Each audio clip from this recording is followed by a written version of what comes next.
Well, hello there, and welcome to the Dana Spencer Show, where we talk about solving problems, building relationships, quitting corporate, and the freedom to walk in our God given purpose. So, how are you feeling out there? I hope you're feeling amazing. This is the day that the Lord has made. Let us rejoice and be glad in it. And I'm super glad today. And I know you're like, you always say that, but I'm really super glad today because I have an amazing guest with me here today, like literally with me here today on the Dana Spencer Show. So please give a warm The Dana Spencer Show welcome to Mr. Jeff Johnson II. Woo! Welcome, Jeff. How are you feeling today? I'm great. Glad to be here. Thank Good. you. That is Excited. awesome. Oh, and I'm excited for you to be here. So I know you are a busy man, so we're just going to jump right in. So tell us, as a little boy, what did you want to be when you grew up? Ev- Everything. I guess it started out a superhero. Just like helping people. Um, and and then my family. Dad's a pastor. Okay. Mom as well. Both realtors as well.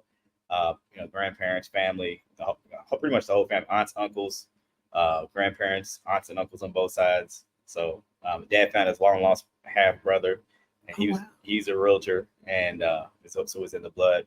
But started started out a superhero, Okay. right? But then get older, you play sports, basketball, things of that nature, um, and then also kids want stuff, so they do things to make money around the house or around the neighborhood.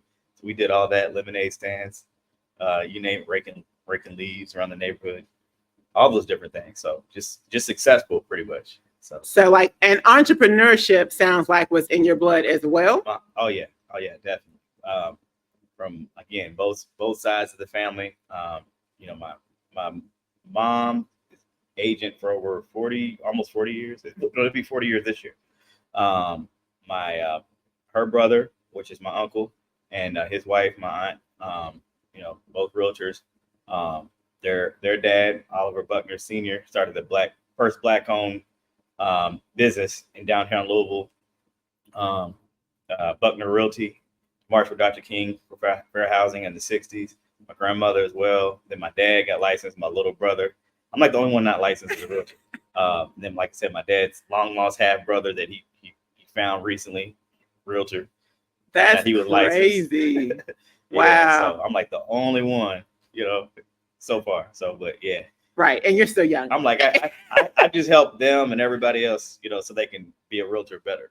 So Yeah, that's incredible. But we're gonna get there. But before that, in terms of you stepped on the toes of talking about sports. So what was your introduction into sports? just watching my dad watch NBA games, namely, just you know, NBA, just wanted to be first Isaiah Thomas because I was short, and to get a handle, and then watching Michael Jordan, and then but then also he said, what did I want to be? Also another one was wanted to be in shape, athletic. You watch Karate Kid and all that stuff, so working out, running, things of that nature. So really in high school, although I didn't. Uh, by the time I was in high school, I didn't play organized team sports anymore. Just you know, around the wrong people, not locked in. But one discipline that I did heavily that was just lifting and getting training as well. So So did you play sports in high school? yeah, like I said, going into high school, I wasn't locked in. Oh, you were okay. I was. Um, I started to hit that breaking point where I was questioning formal education and the value of it, even though it's valuable. But people always say, "Hey, what do you want to be when you're graduating high school, going into college?" Kids don't know, Right. and so we're like, I want to know what's that wealth one class? What's that wealth degree? And there really wasn't one. But there's just different things you can do. Now looking back, but I didn't know then, and it wasn't really taught kind of like that. So I was trying to figure out what I wanted to do, and my head was not in school anymore. My head was on, you know, figuring out how to make money. So that's where I was at. So I just was not locked in. I went to a great school too, and then I didn't see what I wanted, and then it wasn't until college that I met somebody that led me down a path that was exactly what I wanted.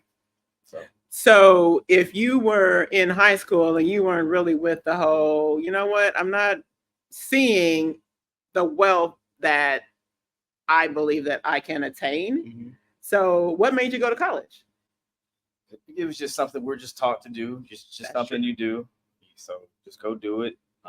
So I did it, went to U of L, and it wasn't even about just wealth, just okay, what's going to help me knock out goals, successful, Right, you know. right. It didn't have to be filthy rich. I just wanted to know, okay, I wanted to see light at the end of the tunnel, and I'm like, this is not.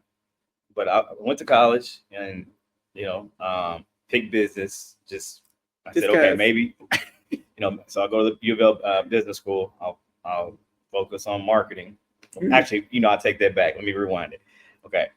Elementary school, my mom did give me a book where she made me read. All right. So she did give me a book by Dr. Ben Carson at the time called Gifted Hands. And he was the first pediatric neurosurgeon at Johns Hopkins University. So I ran with that for a while. And because the whole play was, hey, you can make a lot of money as a doctor, especially as a neurosurgeon, they make the most. And I was like, okay, well, maybe I'll do that. I like kids. I like helping people, and I don't want to see people hurting. So maybe that could be it, right? So I saw that was like the first example of someone I saw early making some great money. And then fast forward, high school, Black Achievers. I saw Maurice Blakemore. He came and talked to us, and and he said, hey, I do pharmaceutical sales. He was sharp. He got great energy. He was like, I do pharmaceutical sales. I make six figures. You can go to different doctors' offices and help them. I said, so maybe okay. So I'm figuring stuff out. I'm like, wait, maybe not the doctor thing, but I'll still probably be a doctor. But then maybe I can do that. And so then I got to college, and I'm in biology my freshman year, and I'm just like, so I got to do this for 12 years to start. I'm like, that's not what I want. I don't know. I want to help people, but I'm hearing you could be an EMT and get a lot of the knowledge, but it's not the same. But I'm like, so I was going through the transition to figure out what I wanted to do. I want to help people. I want to be successful, but I also want to do something where I'm helping a lot of people too. So where does this, and you've said that several times, and so where does that natural desire to help people come from? Probably my parents. They're both, like I said, they're pastors. They said, whatever you're doing, just make sure you're serving God, helping people. I always saw them give, even when it would hurt them, they would still give, and so I always saw that giving. My grandparents, my grandmother, Tony Buckner, my grandfather, like I said, marched with Dr. King for fair housing in the '60s. So a lot of people that were servants.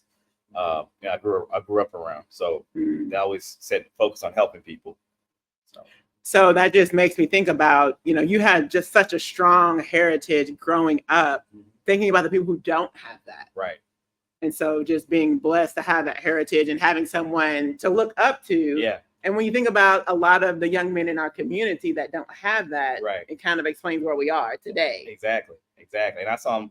I mean, my parents went through transitions. I remember at one point we weren't in the greatest neighborhood, but my dad would take all the kids from the neighborhood, teach them how to shoot, and talk to them, minister to them. He would throw tournaments, basketball tournaments, because he was on staff at a church, and let kids come out and play. We had hot dogs and stuff, and he would talk to them about God, and he would help them.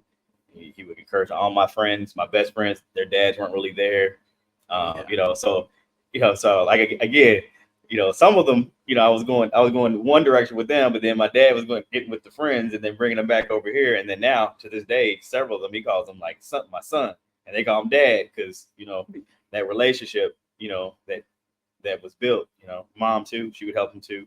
So they were always active in the community, helping people. So. Okay. That's awesome. So how did you get from marketing in college? What happened? So you graduated. What was your first job? No, I did not graduate. Oh, I'm sorry. From college. Okay. Graduate high school.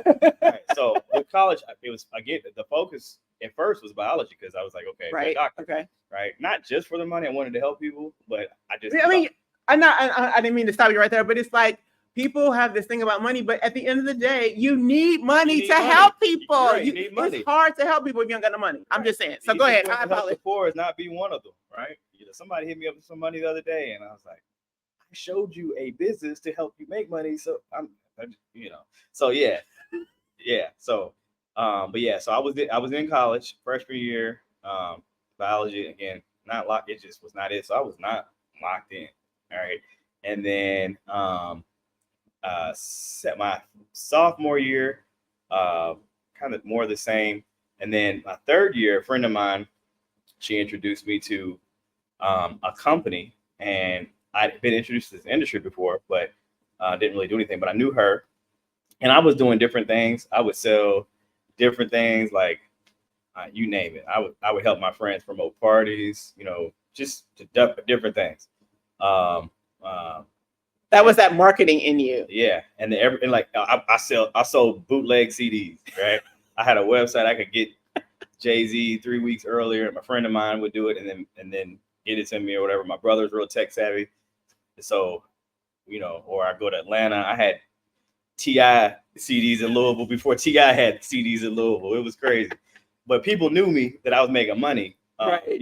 And so a friend of mine, she knew that, and we really weren't, because I was kind of cocky back then too. My attitude, I just wasn't locked in, and so she knew me, but she knew how I was, and so she was in the industry called network marketing, and she was talking to her mentor or her coach. She said, "Hey, there's this guy. His name is Jeff. He's always entrepreneurial, is always doing stuff, but he's kind of cocky, kind of, whatever. Should I talk to him?" And my best friend's little brother, he was kind of shy.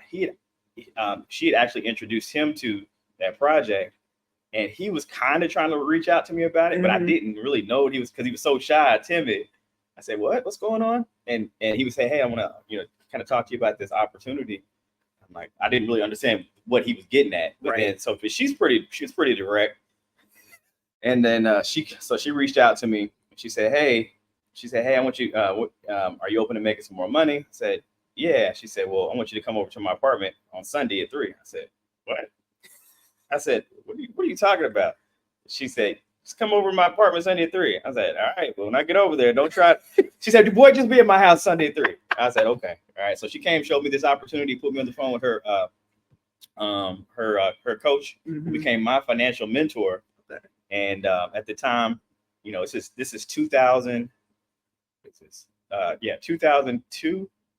And so he said I was 20. What was it? I was 21. He was 22. He was in college. Played ball for Virginia State. He was a Kappa. He said, "Hey, I'm making $1,000 a week. A couple hours a week from home. I can work when I want to. Would that be something that you'd like to, to find?" I say, "Yeah." Because gas wasn't $4 back then. Gas was like $1 something, right?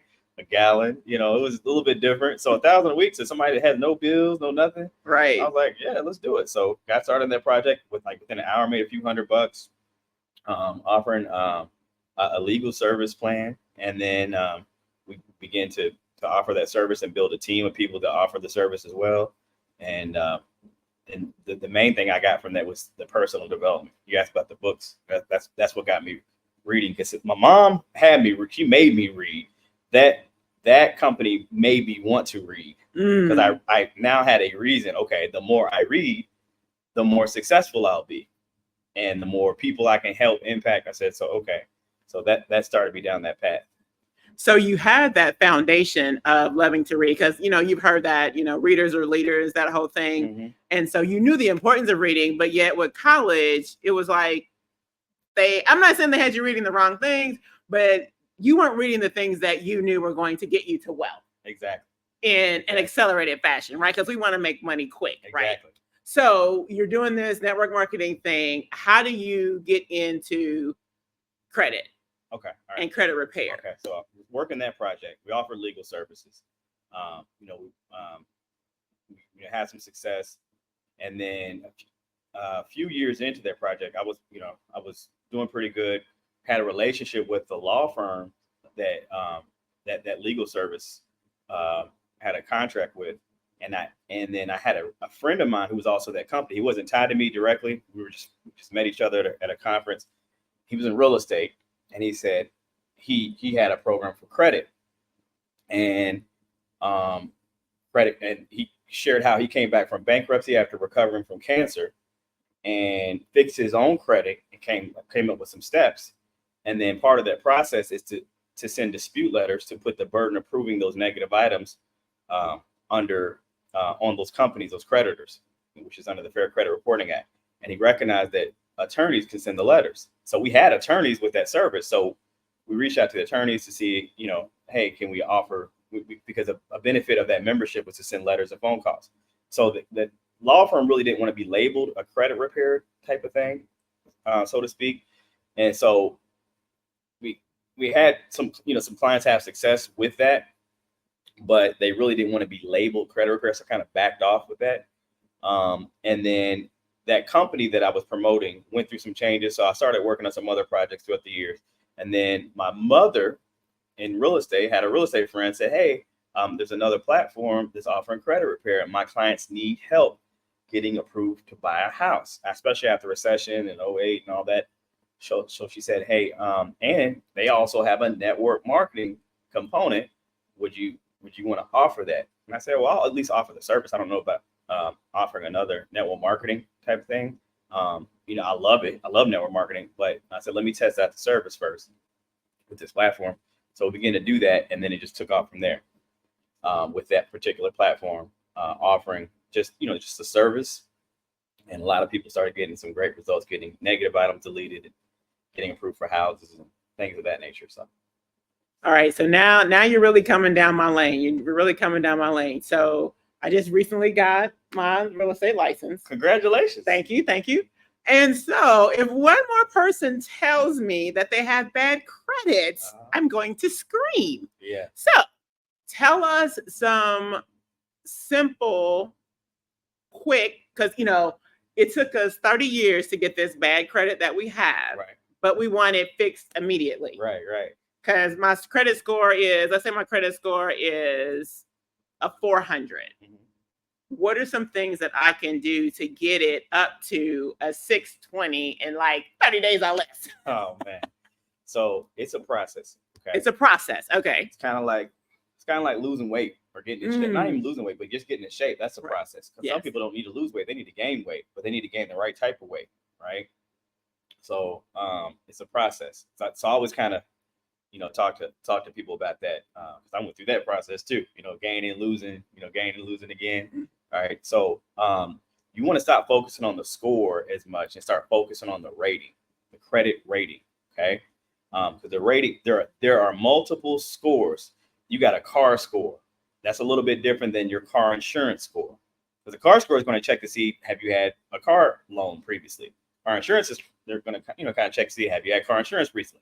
Mortgage score, same thing. Hireability score for jobs. Mm-hmm. You got credit card scores, apartment scores. Then those are all pretty much, those are FICO scores, which is what lenders are going to use. They're all a little bit different.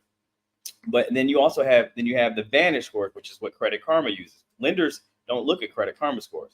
And people say, those are wrong. Those aren't wrong. They're just different. They're all different. So if you focus on the score, you can get thrown off, but focus on the rating and you'll know if you're going in the right direction or not. Okay. The highest rating, because I talk to the kids at Wellington Elementary, like I think 3rd and 5th graders, another realtor, and I kind of break it down. And so they understand credit. I use candy. I know the teachers get mad because they're hyped up in the next period, but thank you, Mr. Johnson. I hold their attention with the candy because I remember being in school learning adult stuff. So, but they know how to have an excellent credit rating. All right. And so, and then they know the credit is your adult report card. So I tell them, hey, go home and ask your parents, they ask you about your grades, ask them about their grades. But I don't want to get y'all in trouble. All right. But a credit is like your adult report card. Right. It's just the ability to pay bills on time, over time. How good are you at it? Right. An A would be an excellent rating. Okay. Excellent usually means you've got a 750 or higher. Okay. Across all the different scoring models. Okay. So that should be your goal, is to have an excellent rating. Two main things. People get kind of overwhelmed. Don't get overwhelmed. This is just a game that was given to us to kind of try to get us intimidated. So we'll have to be, in bondage to a debt system. And once you learn the rules of the game, you can play the game to win. That's it. So play the game to win. That might just be the title of the podcast. I don't know. Yeah, we're trying to help people get buckets, right? All right, let's win. So two main things to get an excellent rating, okay, which is typically a 750 or higher. You'll get the best rates if you have an excellent. You'll get the best interest rates, and you'll get the best chances of approval for everything. Okay. If you don't have an excellent over your lifetime, you lose about 250 grand to $1 million. Okay. So two things is you want to have nothing bad. So zero negatives. So zero, nothing negative. Right. Here's the reason why you want zero. People say, I don't have too much. All it takes is one. It don't even take too much. It just takes one much. Right. One late payment can drop you 150, because payment history, which is your ability to pay bills on time, overtime, that is 35% of your score. So if you're shooting for a 750, right? That's about almost over 250 points right there. Mm-hmm. One late payment can mess that up, right? One collection, one medical bill, one eviction, one thing where you're discouraging a lender from giving you that $400,000 loan for that house. So you want to have nothing negative left, right? All right, so pay your bills on time, avoid it if at all possible. I know life happens, people go through job loss, or people got sick with COVID, or divorce happened, or a lot of different things, but you want to have zero negative items, okay? Because that's your payment history. Now, the credit repair process can help with that. You can challenge those negative items with dispute letters under the Fair Credit Reporting Act. It just says that even if you owe a debt, they have to prove that the debt is accurate. The information is correct, spelling your name, addresses, all of that, the debt amount. And then they have to respond back when you send a challenge letter within a certain time frame. Otherwise, that negative item must be removed, and then your score can go up, right? And so a lot of companies don't have systems and procedures to respond to disputes or respond the right way. And so that's how we're able to challenge negative items to see about having them removed. That's the biggest thing, right? The second thing is, so to have an excellent rating, is you want to have 5 or more active credit accounts. Five or more, right? Can you get a house without having 5? Yes, right? But I don't teach people to shoot for the minimum in anything, right? Like I teach my son, he plays basketball at Atherton High School, right? So I'm telling him his shot percentages, right? His field goal percentage in the paint when he's practicing on his own without a hand in his face, we want to be at least 9 out of 10 times, 90%. Right. So that way you drop, in the games, you got a hand in your face, got a good defender, you're still 60, 70%. Right. So I don't teach you to shoot for the minimum, right? Shoot for the maximum. So 5 or more, that's what banks call a thick profile. Right. Mm-hmm. But lenders, usually they'll let you go with 2 or 3 accounts. Okay. It's 5 or more accounts because banks need to see you can handle credit. They need to see you can handle more than one account. They want to see how well you do. Right, just like school, they want to see you don't just know math, English, science, all that. So they give you several different subjects, 5 or 6, 7 subjects. So same thing. They want to see you can handle 5. That's a thick profile. Okay. 10 is solid, but 5, that's thick, right? And I know a lot of people haven't been used to this, so I just tell plan on 5. Okay. And they also want to see you can handle different types of credit, namely credit cards and loans. Right. You want to have at least one of each, because that's called your credit mix, which is 10% of your points, right? So always have out of those 5, at least one be a loan, at least one be a credit card, okay? So people say, well, Jeff, I don't have a loan, or I don't have a credit card, I don't have 5 accounts. So here's what we do, okay, for the good stuff. I know, I already felt it. Here comes the game. I hope y'all pause this, go get a pen and some paper and write this down, or take notes on your phone. Yeah. Okay. Or in the comments on this, if there's a chat or comment, put it in the chat. Matter of fact, I'll put the formula in the chat too. But make sure you put it in there, because I want you to know this, because I want you to teach your family and anybody you care about. If it's somebody you don't care about, don't tell them. Right? Don't give them the game. Let them have bad credit. Let them lose the game. Just kidding. Nah. But yeah. So 5 accounts. So what we do is there are what are called credit builder accounts. Okay, there are several different banks and companies that offer accounts to help you build credit. They're kind of like training wheels on a bike to help boost you up until you're able to get going on your own. And then when you're in the 700, 750s, you can start applying for the regular accounts that you're really trying to get, like those there are good credit cards and mortgages and whatever else you're trying to do. So when I say good credit cards, so when you're in the 700s, you'll start, and then there are good credit cards like American Express, Platinum, Chase, Freedom Unlimited. They give you points when you make a purchase with that card. Okay. And so with those cards, when you cash those points in, they either give you like cash back, which is free money. Free money. Having good credit can get you free money. Right. I'm a witness. Yeah. I don't know if you have a link or something, but I'll give you a link. There's some banks that give you some cash back. I'll send you. Also, they have free flights and vacations and hotels, gas, groceries, just for having good credit. Okay. Literally, my last stay at a hotel, I used my points from my Chase card to stay in the hotel. Yeah, literally. Yeah. Had a client. They had a particular Discover card. They just use the points, and they just pay. What they do is they pay all their bills with that card every month, and it just racks up the points. And then every year they just cash the points in and go to Disney World for free for the whole family. The game, right? But you have to be disciplined. Yeah.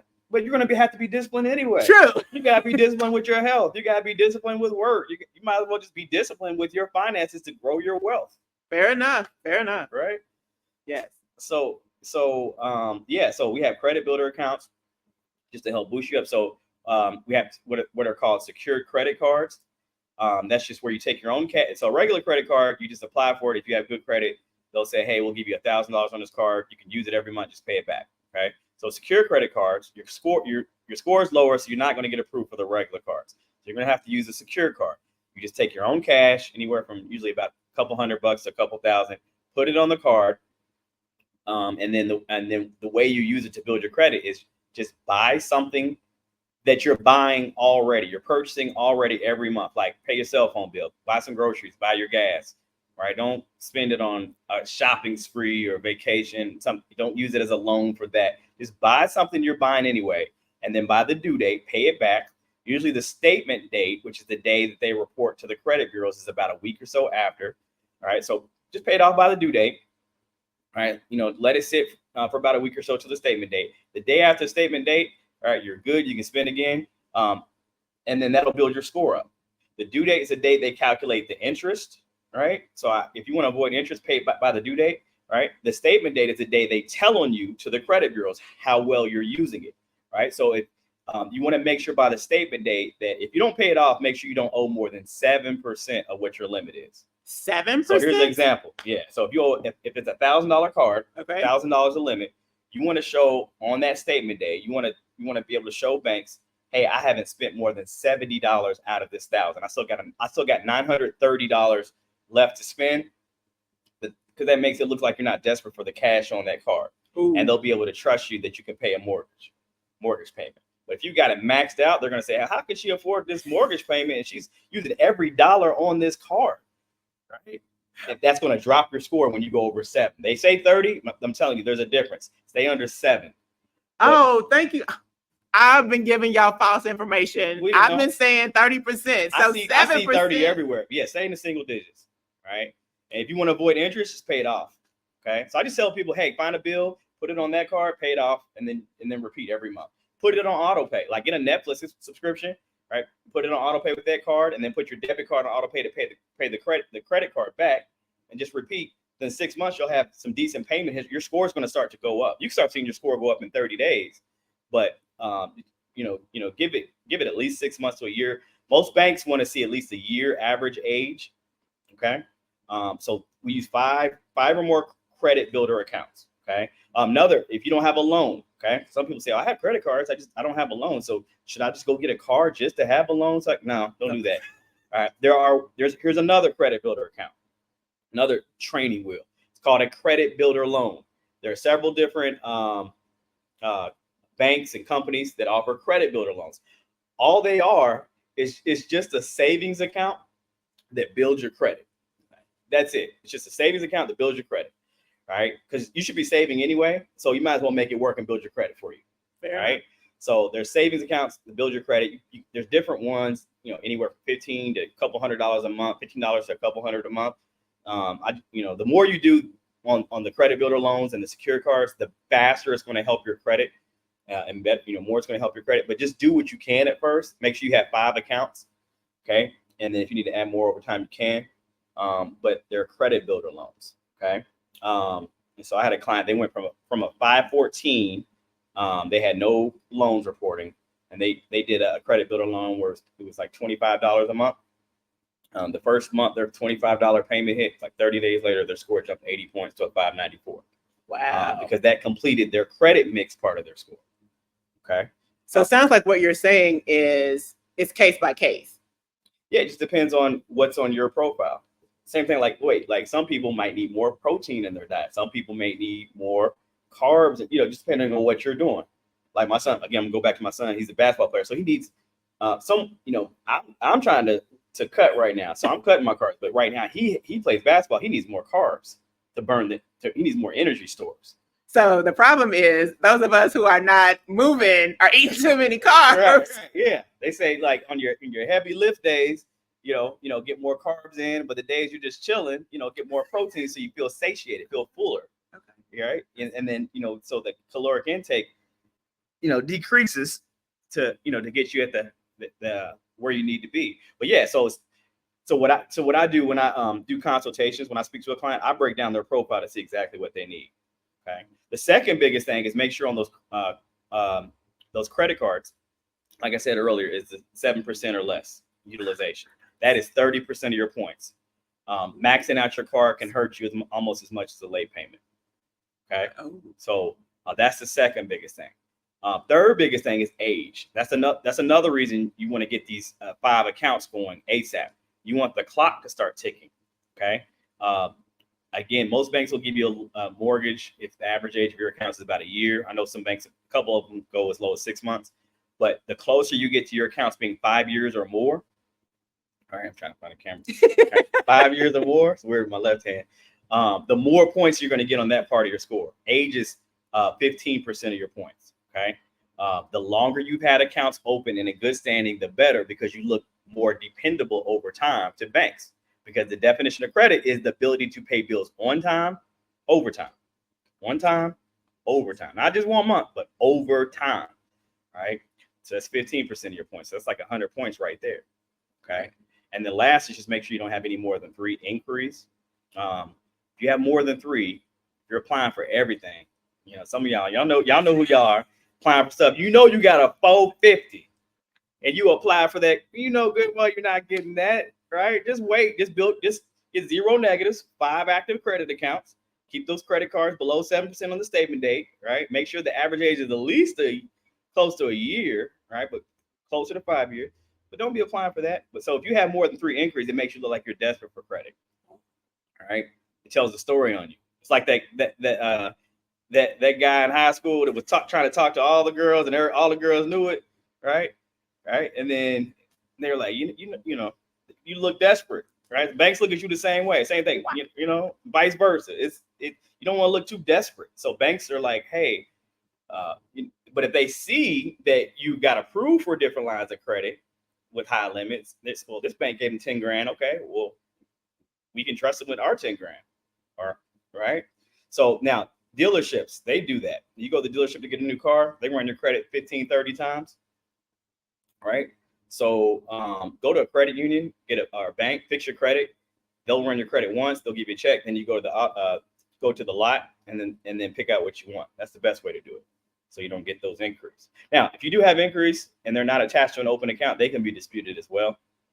All right, to be removed. But that's 10% of your score is inquiries. So if you have more than 3, it's going to start affecting that 10%, which is 75 or more points on your score. So can you shop around? Because this is the question that I've had a lot.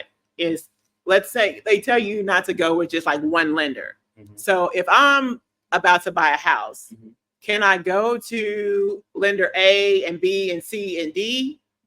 Because that would be 4 different lenders. Well, all of them run my credit. Yeah, so they can kind of look at certain metrics and key performance indicators before they even pull to see, okay, based on this, you're not going to get approved or you will. Right. So I just had a lender the other day. They did that with one of my clients, and pretty much told her without pulling her credit based on those metrics. Here's where we're looking. Once we officially pull it, it'll be more precise. But It's looking like you're going to be approved for about 300,000. With your husband's income, it'll be about 350. So they can, a lot of companies, not just lenders for mortgages, but a lot of companies, period, they can do kind of a soft pull where it doesn't affect your credit. Okay. And so it sounds like what you're saying is don't just let anybody pull your credit. First of all, no. So here's the formula. Okay, so they in school. So when I wasn't locked in, I was just like, what is all this for? So they taught me the Pythagorean. I don't even know how to pronounce the Pythagorean theorem. A squared plus B squared equals C squared. They taught. I remember that, but I'm not an engineer. All right. Now, if you're an engineer, I need you to know this and lock in. Like whoever made this bill, I need them to know this, right? But I didn't care about that because I wasn't really trying to build anything like that. But I'm gonna give you a formula that you need to know right now. All right. Okay. So everything I just gave you, I'm gonna sum it up in a formula. Right. So this is for an excellent rating. Right. So first point of the formula is 0 negatives. Right. So you can put this in the comments of this video or whatever. I don't care. You put it in your notes in your phone, write it down, but save it in your phone so you always have it. So 0 negatives. Right. Next point, 5+ active credit accounts. Okay. 5+ active credit accounts. Next point, at least 1 active credit card and at least 1 active loan. Okay. At least 1 active credit card, at least 1 active loan. Next point, below 7% utilization on your credit cards. Okay. Below 7% utilization on your credit cards. Next point, average age 5 years or more. All right. So average age 5 years or more. And then the next point, no more than 3 inquiries. Again, no more than 3 inquiries. So I'm gonna go back through the whole formula. 0 negatives, 5+ active credit accounts, credit cards and loans, at least 1 of each. Below 7% utilization on your credit cards. Average age 5 years or more, and no more than 3 inquiries. You do that, you should be solid at an excellent credit rating, which is usually a 750 or higher. I didn't say have an excellent. I said you should be solid at an excellent. So if something kind of happens, it shouldn't knock you out or knock you out too far. Okay, that's the formula.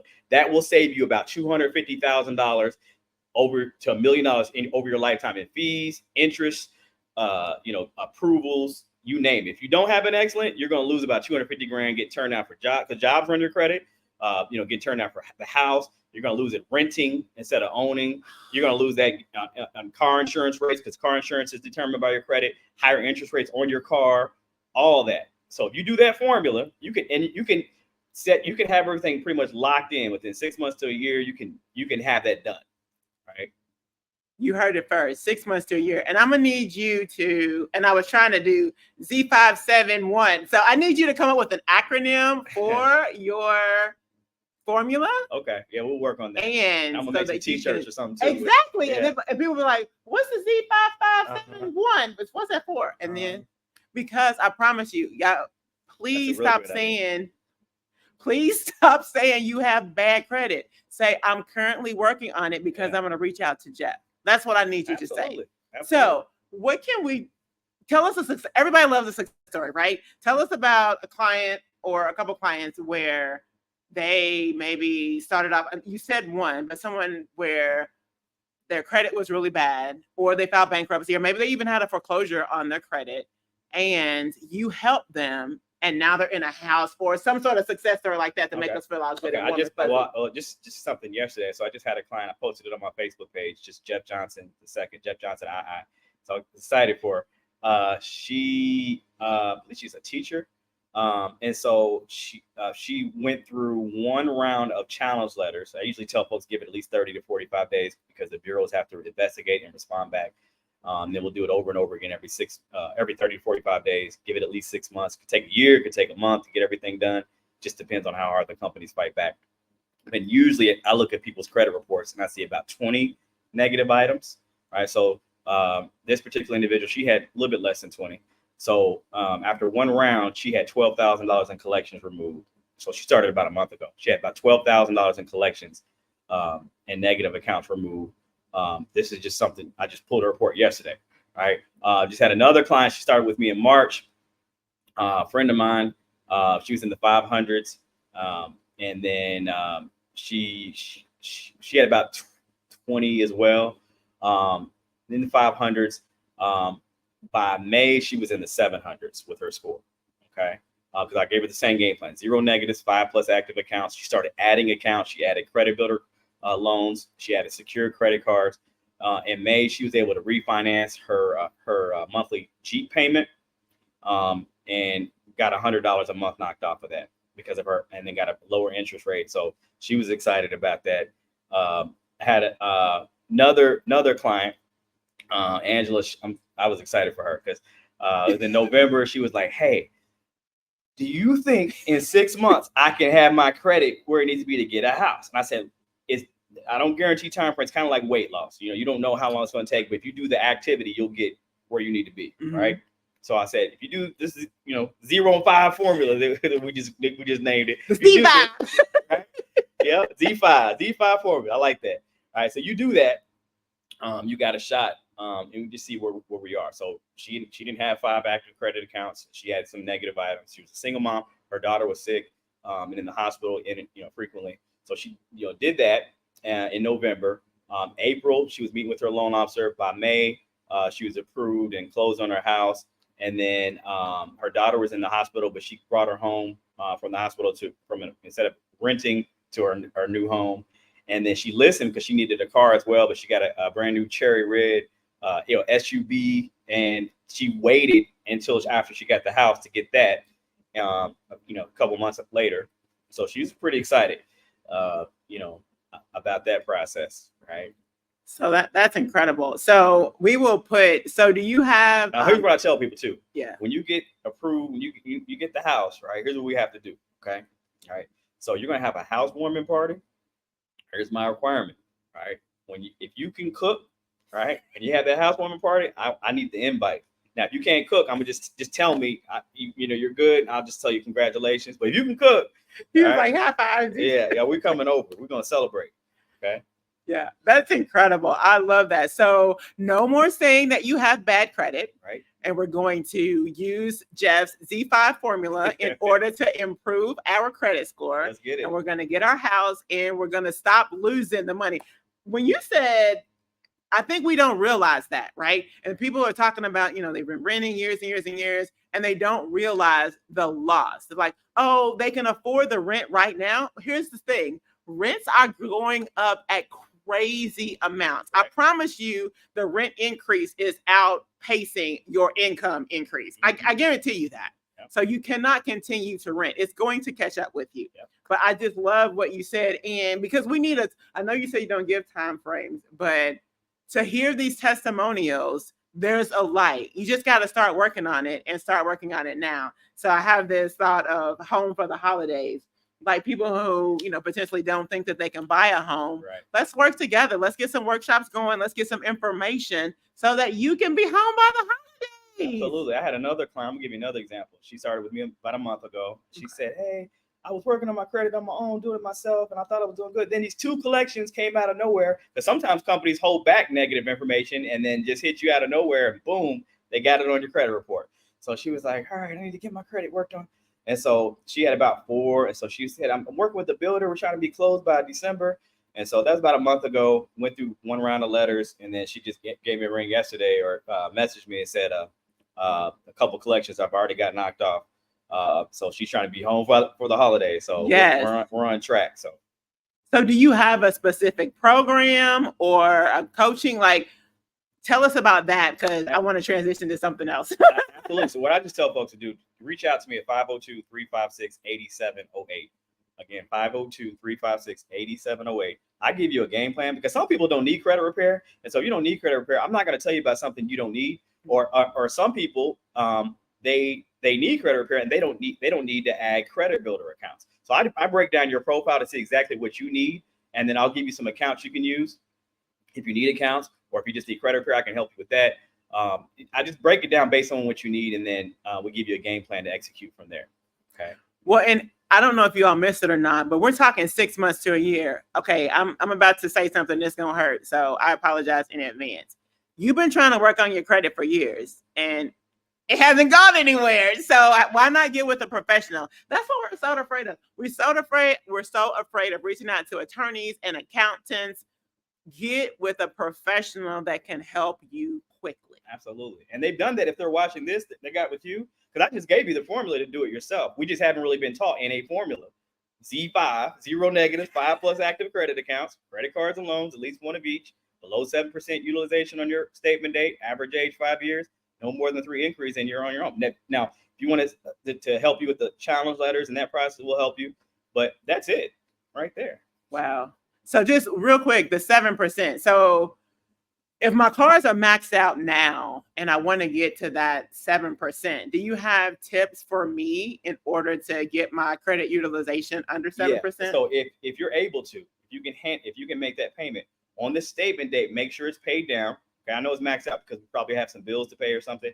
Pay it down by the statement date. If you're focused on the credit score, pay it by the statement date. The day after the statement date, they'll usually send you an email or send you a letter saying, hey, here's your statement for the month of August, right? And it'll say 0% because you paid it down, or below 7%.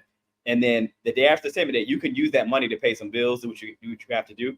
Make sure it's paid down by the next statement date, so it won't affect your score. Same thing for the interest. If you want the interest to stop compounding against you, pay by the due date. That's when interest is calculated. Really a couple of days before each of these dates, but pay it down by the due date, right? So that interest is not going to be charged, right? And then the day after, that statement date or whatever, you can start using it again. Okay, awesome. And you've been using a lot of sports analogies, which I know I do too. So do you coach basketball as well? Yeah, well, I was training, weight training and things of that nature. And so at Atherton High School, when I was coaching my son's AAU team, just stepping in. I actually ran a couple of youth leagues in the community. I was working with the AAU coach, and he said, hey, I need some help when COVID hit. And, just getting the kids in shape, keeping them moving. And I saw a lot of kids, especially in our community, that were behind. I had a kid that was missing 200 assignments when the pandemic hit, during the NTI. And, I just saw the kids just needed help, and they needed to see somebody that looked like them, out here. So, in shape, got my son in shape, got these other kids I was working with in, travel ball in shape. So started helping out, and then, kept going. And then he actually, moved me up to varsity assistant just to help keep these kids in line. And kids started catching up on homework. We started getting them in shape. They hated my practices at first. And I would hate your practice. Yeah, they hated it at first because we're gonna run. I was a Rick Pitino fan, the way they ran, or the defense, right? And I'm defensive minded, but we had some really good teams we played against, and B teams we had no business beating just because we were conditioned. I could catch your conditioning up faster than I could catch your skill up. I had a decent handle. You're not gonna take the ball from me. I wasn't the greatest player or anything like that, but I was in shape. I was pretty strong. Got kids in shape pretty strong, and the ones that listen, and we got their grades going in the right direction. So we had our first winning season at Atherton in about 30 years last year.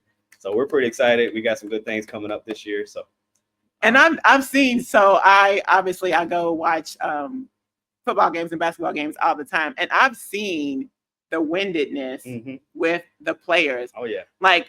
I've seen games where, one team won the first half, but because they just didn't have that endurance, absolutely, by the third quarter, fourth quarter, they were just done. And then I told my players, press on them, and I told my players that's what I want. They may be a little bit more skilled because they've been playing all their life, and you just started playing this year, because we get a lot of kids like that haven't really played.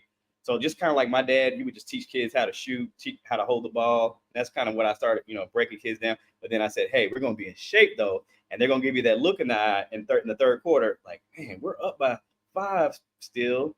We're up by 10, but you're not tired. And I am. And then that starts to mess with them mentally. That's the other thing. I get to teach them about the mental, leadership principles, success principles that I learned from all these years in business, and to teach them about life. So that's pretty excited about. So what are some, so since you segued into that, so what are some principles that you have learned from sports that you've been able to teach your young men or ladies as well, and how that ties into leadership too? The speed of the leader determines the speed of the pack. All right. So run that back. The speed of the leader determines the speed of the pack. Right. So I try to teach my son, you want to make sure you're winning every sprint, every rep, right? Even if you're winded, you're tired. You know, you want to push to win. Now he doesn't win every, but he's at least pushing. In the past, he may not have, but I'm teaching him the importance. Hey, if you want your team's level to go higher, you have to go higher. So you have to raise that lid, right? So you have to sprint. Give it all, even when you're tired. Everybody's tired, right? So you got to sprint every rep, right? And also, in order for things to change, you have to change, right? I'll work on me for you. You work on you for me. Because we always think about, hey, what you just got to make sure you're becoming better, not just for them, pour into yourself and then give out your overflow. So I'll work on me for you. You work on you for me, and then we'll be stronger together, right? Pour into yourself and give out your overflow. Yeah, because a lot of people give out, just give out of themselves and then they're depleted. But you got to pour into yourself, make sure you're 100%, right? And then when you go to 150, you can give out that extra 50, give out that overflow, right? Because you're straight, and then you perpetuate that. That was so good. I'm still stuck there. That was so because I'm all about overflow and then giving. Like you said, when we talked about money, like everybody acts like money is such a bad thing. But at the end of the day, we need money to get the gospel over to the uttermost parts of the world. Like we need money in order to be able to give. Absolutely. That's where my burden is for real estate, is that so many people, and I don't know what the poll is, and okay, pastors out there, your congregation, how many of them are renting? In the book of Acts, I think it's like Acts chapter 4, maybe, they sold their property in order to meet the needs of the people in the church. Absolutely. So if your people don't have property in order to potentially to help with the air conditioners going out, things are happening in the church, and you don't have money to pay for it, real estate can do that. So let's teach our people to invest in real estate. Okay, I'm gonna get off my soapbox, but it's scriptural. Why are we not teaching? Why has nobody ever preached about that? But you know what? I digress. But it's just so important for us to understand the importance of our mental health in order to, because if we ain't right, then the people around us aren't right. And then as a man thinketh, right? So your thoughts become your feelings and your attitudes, which becomes your actions, which becomes your reality, or which becomes your results, and your results repeated over time becomes your lifestyle. So thoughts repeated becomes action, attitudes and feelings repeated, which becomes actions repeated, which becomes results repeated, which becomes lifestyle. How you think. So that bad attitude that we keep repeating get you and those lifestyle. results. Yeah. Oh my goodness. Okay. All right. So one of the elements on the Dana Spencer Show is relationships. You talked a lot about your son. Okay. So are you in a relationship? Are you married? No, right now I'm just focused on my family. Where's my son? Help out my family. Focus on my business and the community, the kids I help, and then the stuff I do out in the community as well. So okay, so I've had offers, but I'm like, look, I'm gonna just break it down like this.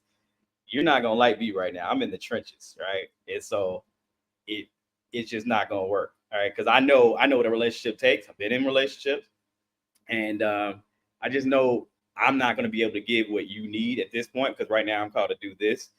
So anybody that's assigned to me, they're gonna have a specific role to help meet the purpose that I've been given. Now, if they align with it, that's cool.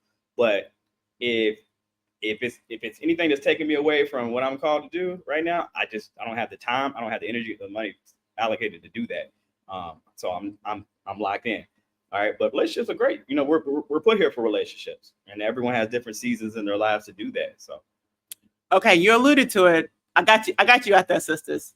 So, for somebody who wants to shoot their shot, hey, you see what I did there? I'm playing defense. Hands up. Okay, so for someone, and you gave it a little bit, and I picked up what you were putting down, but for somebody out there who's like, I feel like I can help with building the trench. Mm-hmm. What would you suggest to her? How can she shoot her shot with you? First, you're gonna have to have a relationship with God. She's gonna have to know God for herself. That's first and foremost, right? And then we would have to have the same values. I believe there's 6 areas of life. There's your don't. Did you get that pencil and paper I told y'all to get like 20 minutes ago? Okay. So here we go. 6. You got your spirit life. That's number 1, right? Mm-hmm. That actually that should be in everything. Then you got your health and your fitness. Then you got your family / your home. Then you have your finances / your career, right? Then you have your mental / your educational, right? And then you have your social and cultural. So your spirit, of course, that's your relationship with God, whoever you believe in, right? That's whatever you believe in, right? And then you have your health, right?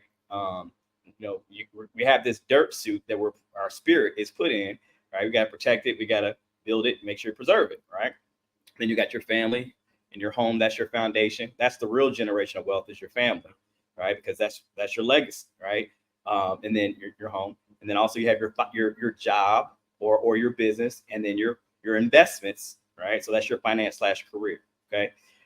Then you have your mental / your educational. So you have school, your formal education, and then you have your self education, the books you read, the audios you listen to, the podcast, the events you go to grow yourself, become a better person in all these areas. Then you have social / cultural. So social, just what you do for fun, things traveling, hanging out, whatever. And then cultural, things you do in your community and the world, right? So we have to have the same. So I have goals in every one of those areas, and we'd have to be going in the same direction on all those goals and have the same values, right? Under God, because like if God's here and you're going here and going here, it can work. Not, it's not going to work. If I'm going to New York, you're going to LA, it's not going to work, right? So I'm just going. I don't care who right now. And if something happens along the way, cool. If not, I'm good, because I know my purpose, and I'm on a mission, right? So what are some of, and you don't have to go through all the 6. So in terms of, I'm not going to go 5 years from now, because I ain't no telling what you might say. So just 1 year, what would you say are just a couple of your goals to attain in the next year? The next year, I want to help 100 people, right, acquire cash flow producing assets, right, to create a 6-figure income with those cash flow producing assets, right? So I'm using credit is just the beginning for me, right? Credit is just, credit is a way you can buy assets, right? So my goal is to help people. A lot of folks call me for credit, but really they have an income problem, right? They haven't been taught about active income versus passive income. They haven't been taught about the 4 different types of people, which are employees, small business owners, big business owners, and investors, right? Nothing wrong with being any of those, but they have to at least know the options so they can determine how, what financial value system they have. So I want to help people become not just empowered with credit, but I want to help people be empowered to create income so they can dictate and control their income to help control their lifestyle, because money affects everything, right? So over the next year, I want to help 100 people create a 6-figure cash flow producing income with assets. And you can pick whatever asset you want. You can have a business. You can have real estate, like I said.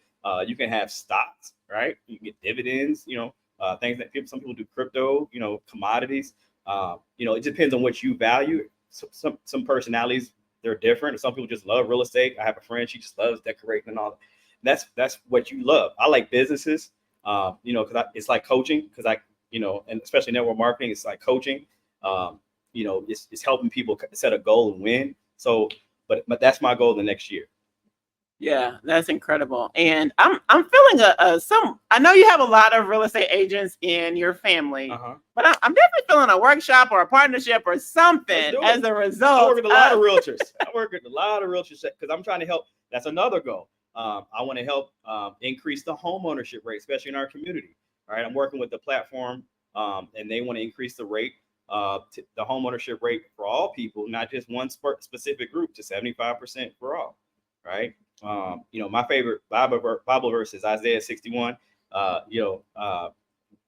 want to help people that have been disenfranchised or been set back, right, to be able to come back and just get wins, right? I want everyone to have an equal opportunity. So home ownership gives you more control. It's either 2 situations: you're either in control or you're being controlled. So owning your home. Some people say, well, if you own a home, you're locked in and all that. Yeah, but you still have control, right? You're not just looking at, okay, the money you're spending renting versus owning but you're also looking at control, right? Being able to pass down, being able to pull equity out and do some deals and all that, right? So even if you don't own a home, some people say, well, just rent your home out and own other property. Okay, well, own other property, own it, have control, right? So I want to help the ownership rate increase as well. So. And you use the word control. Yeah. I use the word options. Options. Real estate gives you options. Absolutely. Yeah, I love that. So I know I could talk to you all day, but if we were going to put a bow on this conversation, what is it that you would want our listeners to walk away with? Let's see. What is it that I want you to walk away with? Just learn how to think bigger. Right? Think bigger. All right. I have two goals. I want to help people win by becoming a better person than you were yesterday, and win by beating that negative part of yourself that is trying to get you to think smaller or think negatively. All right. And I want you to become free by getting that knowledge and then cash flow producing income assets. Right. But think bigger, because you can win, become free. Right. And you don't have to be limited by what your circumstances or your friends or whatever you've been around up until this point. You can have more and have better, but you have to begin to think bigger. The how will come later, but whatever that thought you've been given, that God gave you, it's been given to you for a reason. So He's going to equip you. The vision is always going to bring the provision. Right. So just start to think bigger, and then the how will follow. Know the why, then the how will follow. Think bigger, and the how will follow. Absolutely. Well, Jeff, you couldn't have wrapped it up any better than that. So thank you so much for joining us here on the Dana Spencer Show. And until next time, remember, think bigger.